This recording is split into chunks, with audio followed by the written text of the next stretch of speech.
അപ്പൊ നമ്മുടെ ഭാര്യ, മക്കള്, അവരെ പരിഗണിക്കുന്നതിനേക്കാൾ നമ്മുടെ മാതാപിതാക്കൾക്കുള്ളൊരു സ്ഥാനവും പരിഗണനയും വകവെച്ചു കൊടുക്കാൻ സത്യവിശ്വാസികളെ നമുക്ക് സാധിക്കേണ്ടതുണ്ട്. അല്ല എങ്കിൽ അതിനുള്ള ശിക്ഷ ഈ ദുനിയാവിൽ തന്നെ ലഭിക്കുമെന്നാണ് ലോകത്തിന്റെ പ്രവാചകൻ താക്കീത് നൽകിയത്.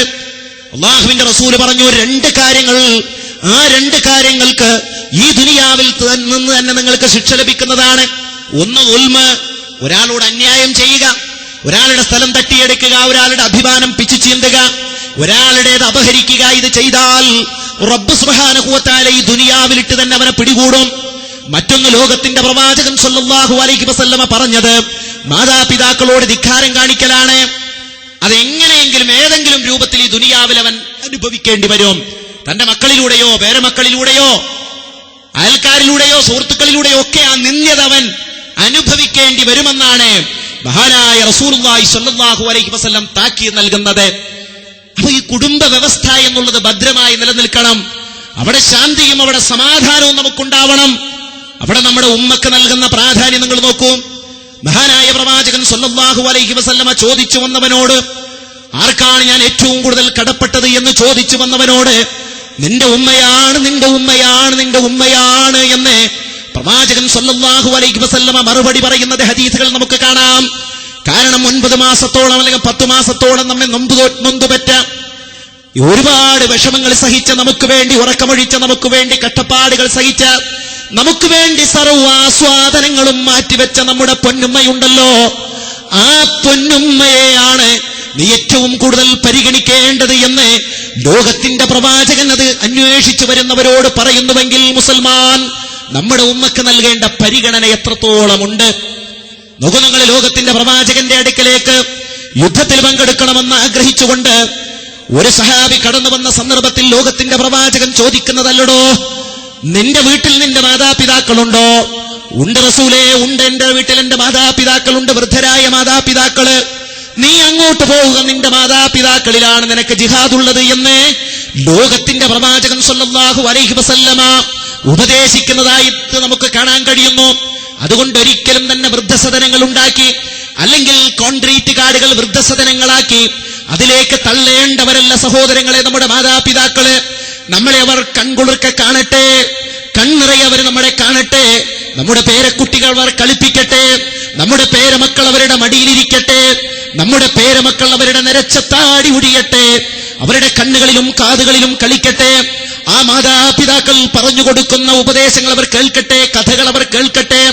അങ്ങനെ ഒരു നല്ലൊരു തലമുറ വളർന്നു വരട്ടെ. ആ കുഞ്ഞുമക്കളിൽ നിന്ന് മാതാപിതാക്കളെ അടർത്തിയെടുക്കുകയല്ല, അവരോട് വെറുപ്പും വിദ്വേഷവും ഉണ്ടാക്കുന്ന പ്രചാരണങ്ങൾ ഉണ്ടാക്കേണ്ടത്. എത്രയോ മാതാപിതാക്കള് കണ്ണീരും കയ്യുമായി കഴിഞ്ഞുകൂടുന്ന നാം കാണുന്നു. മക്കളൊക്കെ വിദേശത്താണ്, പേരമക്കളൊക്കെ വിദേശത്താണ് എന്ന് കണ്ടതാണ്. ആ കുഞ്ഞിക്കാലുകൾക്ക് അന്ന് കണ്ടതാണ്. ഒന്ന് കാണുമ്പോൾ ആ മാതാപിതാക്കളുടെ മനം നിറയുന്നു, കണ്ണു നിറയുന്നു, കാഴ്ചകൾ നാം കാണുന്നു. സഹോദരങ്ങളെ, ആ വിറക്കുന്ന കൈകളെ വെട്ടിമാറ്റാൻ, ആ ചുളിഞ്ഞ കൈകളെ മുറിച്ചു മാറ്റാൻ എങ്ങനെയാണ് വിശ്വാസത്തിന്റെ ഒരു അംശമെങ്കിലുമുള്ള ആൾക്ക് സാധിക്കുന്നത്? സാധിക്കില്ല. അപ്പൊ സ്വസ്ഥതയും സമാധാനവും ഉണ്ടാവുക അപ്പോഴാ. ലോകത്തിന് വൃദ്ധന്മാരെ ഒക്കെ മാറ്റി നിർത്തി വൃദ്ധന്മാരില്ലാത്ത ഒരു കരുത്തരുടെ ലോകം സൃഷ്ടിക്കാനാ വിപണി ശ്രമിക്കുന്നത്. ലോകത്തുള്ള എല്ലാവരും അതിനാ. എല്ലാവരും യുവതി യുവാക്കൾ എങ്ങനെ പടച്ചുണ്ടാക്കുക, വർഷങ്ങള് കൂടുതൽ എങ്ങനെ ജീവിക്കാൻ കഴിയും, യുവാവായി ജീവിക്കാൻ കഴിയും, അതിനുള്ള ഏർപ്പാടുകളാ. അതിനുള്ള ഉൾക്കരുത്ത് നൽകുന്ന മരുന്നുകള്, അതിന് ശക്തി പകരുന്ന മരുന്നുകള്, അതിന് കുതിരശക്തി നൽകുന്ന മരുന്നുകൾ, ഉത്തേജക മരുന്നുകള്, അതുപോലെ സൗന്ദര്യവർദ്ധക വസ്തുക്കള്, ഡ്രസ്സുകള്, എങ്ങനെ യുവാവാക്കാൻ കഴിയും എന്നാണ് ഈ വിപണി ഇങ്ങനെ ആലോചിച്ചുകൊണ്ടിരിക്കുന്നത്. വൃദ്ധന്മാരൊക്കെ വേസ്റ്റുകളാക്കി തള്ളുക.